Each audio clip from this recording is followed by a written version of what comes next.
دین اساس است. این دنیا بازی هست. این دنیا با یک میجه زدن میگذرد. فردا یکی از نامهای روز قیامت یوم الحسره و انذرهم یوم الحسره. الله تعالی که مردم را ای محمد صلی الله علیه و سلم، ای پیغمبر، ای وارثان پیغمبر صلی الله علیه و سلم، مردم را از روی حسرت ترسانید. روز حسرت یعنی روز پشیمانی. گفت یکی نامهای قیامت خیلی زیاد است. یکی از نامهای روز قیامت روز حسرت است، روز پشیمانی. حتی آدمهای نیک هم پشیمان میشدند. کاش که در دنیا عملهای صالح را زیاد میکردیم. گفته بنابراین برادرای عزیز کوشش کنید. این پول و مال دنیا، اهمیت دادن به دنیا، این چیزا درجه چندمین است. اولین درجه دین است. ما در یک شبانه روز 24 ساعت به آموختن دین محتاج هستیم. در یک شبانه روز 2 مراتبه یا 3 مراتبه طعام میخوریم. لیکن ببینید ما انسان ها از 2 عنصر آفریده شدیم، روح و جان، روح و جسم، یعنی جان و جسم. جان که برآمد انسان دیگه قدر و قیمت ندارد. با یک لباس سفید یا لباس تنک برده در قبر میماند. جان که برآمد و پیش از در آمدن جان هم انسان قدر و قیمتش بالا نیست. تنی آدمیت شریف است به جان آدمیت. همین تنی آدمیزاد همین قدر آبروی دارد به حرمت جانش. لیکن اکثریت مردم زیاده از 90% اضافه مردم فقط برای آبادانی جسم خود کوشش میکنند. مثلا 10 ساعت 12 ساعت مهنت میکند برای پول یافته، سر و لباس پوشیدن و خوردن و زندگی کردن. یعنی 10 ساعت 12 ساعت برای آبادانی جسم وقت صرف میکند.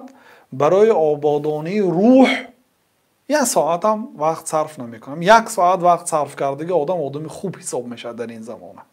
یعنی 1 ساعت اقلا سخن الله شنود، سخن پیغمبر صلی الله علیه و سلم شنود. بهترین عمل علم آموزی هست برادر. حتی دهقان باشد بگذار تاجر باشد، بگذار یک کارگر عادی باشد، 1 ساعت 2 ساعت از 24 ساعتی شبانه روزیتان برای علم وقت جدا کنید. چون که اهل دوزخ روز قیامت میگن که لو كنا نسمع و نعقل ما كنا فی اصحاب السعیر. ما اگر در دنیا میشنیدیم و میفهمیدیم امروز ما دوزخی نمیشدیم.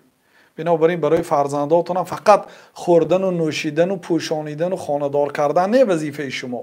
امام بخاری میگه که باب تعلیم الرجل اهله و امته، باب درباره اینکه مرد باید اهل خانواده خود را تعلیم دهد.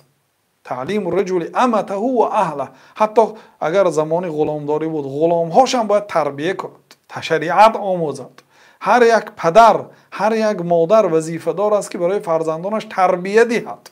این خوراندن و پوشیدن، اگر شما والله اگر وفات کنید فرزنداتون یتیم میماند، اونا الله تعالی برای دیگرها خدمت یتیم واجب کرده است.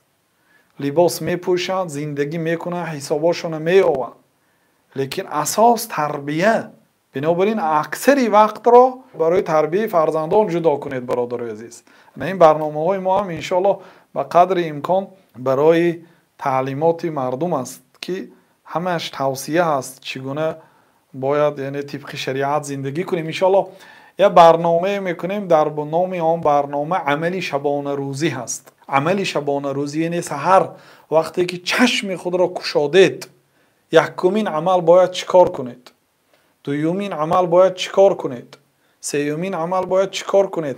به ترتیب اسلوب حیات سالم، حتی انشالله درباره خوردن طعامهای سالم و حیات گذرانیدن با چی کارها مشغول شویم، غیر از مهنت، غیر از کار، با چی کارها را انجام دهیم تا اینکه حیات ما حیات بهترین باشد.